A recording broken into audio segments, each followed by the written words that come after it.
Hello, my name is Nick Kovacs, and today I'm going to be talking about the relationship between psychology and photography.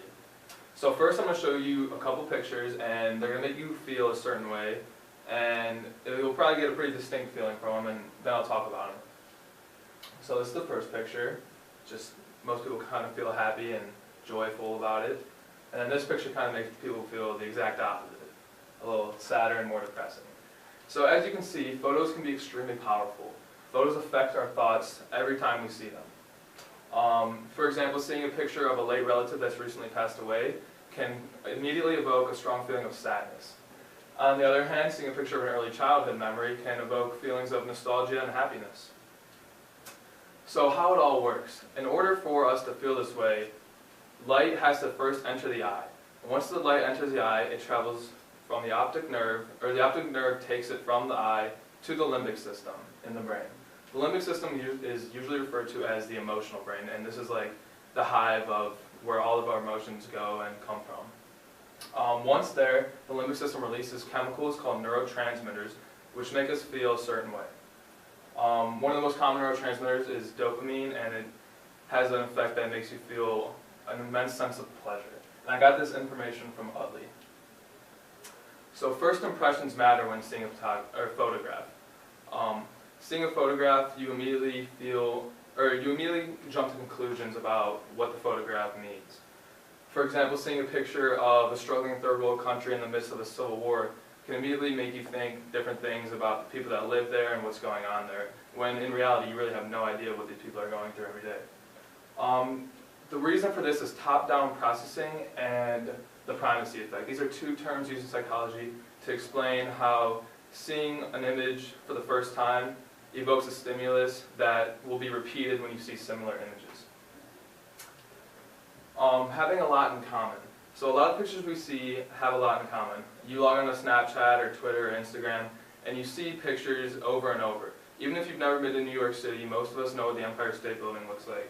If there's a pretty sunset outside, you see 10 Snapchats of the same sunset over and over. And this is due to the Gestalt theory. The Gestalt theory is a term in psychology that says people want to fit in and they tend to do things to make them fit in. There was a test done many, many years ago where they had 3 people set up in a room that were in on the experiment and 1 outlier, and they put 3 lines on the wall and asked how many lines someone saw. The 3 people that were in on the experiment said 4, while the outlier would obviously think there was only 3, but due to the Gestalt theory and wanting to fit in 75% of the time or so, they would agree with the other 3. And I got this information from Kovacs. So there are a couple industries that rely heavily on the use of psychology in photography. The first industry is therapy. Many modern psychologists have begun to use photographic therapy as a way to reduce the symptoms that their clients may be undergoing. They attempt to tap into their patient's unconscious mind and try and figure out what might be going on. A simple, meaningless picture that they've taken can sometimes be a major hint or clue to what might be happening in someone's mind. Therapists also recommend picking up photography as a habit. They believe that picking up a habit in photography boosts confidence and really relaxes someone. They usually just prescribe picking up a habit to patients with high anxiety. I got this information from Keston Holtz. Self-esteem on young children can be greatly influenced by the use of photography. One major aspect of psychology and photography in the use of self-esteem of young kids is hanging up family portraits within a home.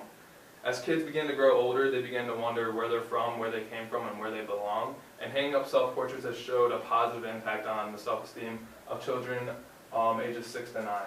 David Krause explains, "I think it's really important to show a family as a unit. It's so helpful for children to see themselves as a valued and important member of that family." And I got that information from Design and Glow. The medical field has seen many technological advancements in the fields of psychology and photography. Up until recently, stroke occurs when oxygen is cut off from the brain. And up until recently, surgeons would have to take out the entire brain tissue that was blocking the pathway to the brain. Through the use of advancements in technology of photography, we can now save part of brain tissue and not all will be lost. And I got this information from Ramas Viswanathan. Crime investigation relies heavily on photography and psychology.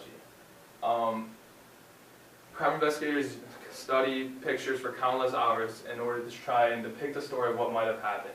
It's very important for these photographers to be professional photographers and get the correct angles at the correct settings at the right time. These pictures can be used in the court, in a court of law to convict a suspect of a crime. Investigators also study surveillance images of criminals in order to try and depict what might have happened in their brains during the crime. Advertisement is another major industry that relies heavily on the use of psychology and photography. Advertisers attempt to tap into someone's mind and convince them that they need the product that they're promoting. They attempt to capture meaningful images that promote their idea or product. It's not always a simple task, and there are actually special advertisers called advertising psychologists that exist, and it's like a job, it's like a field of work that you can be in. So in conclusion, science meets photography. Psychology is a major science, and it has a lot to do with photography, even though many of us might not see it from the outside looking in. Advancements in the medical field have really taken the medical field to a whole new level, and I believe that in the future the medical field will continue to advance more than any other, and they will continue to show the beautiful relationship they do today. And these are my references.